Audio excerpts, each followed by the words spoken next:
YouTube నుంచి మొన్న కాశీలో ఉన్నప్పుడు వార్నింగ్ వచ్చింది. వార్నింగ్ ఎందుకు ఇచ్చినారో తెలుసా? మొన్న అఘోరాది వీడియో పెట్టిన.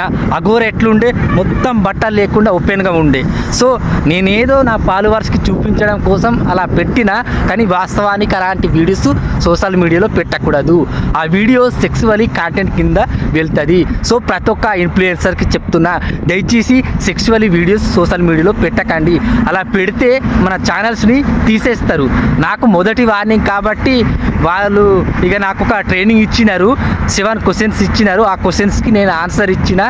ఇక 90 days తర్వాత ఆ వార్నింగ్ని వాళ్ళే రిమూవ్ చేస్తారు. సో నాకు మస్తు అర్థమైంది. జీవితంలో నెక్స్ట్ టైం ఇక ఇలాంటి వీడియోస్ ఎప్పుడు పెట్టకూడదని మస్తు అర్థమైంది. సో ఇది ముచ్చట. ప్రజెంట్ ఉత్తరప్రదేశ్లోనే ఉన్నాము, ఇంకా మధ్యప్రదేశ్కి కూడా చేరుకోలేదు. జై శ్రీరామ్.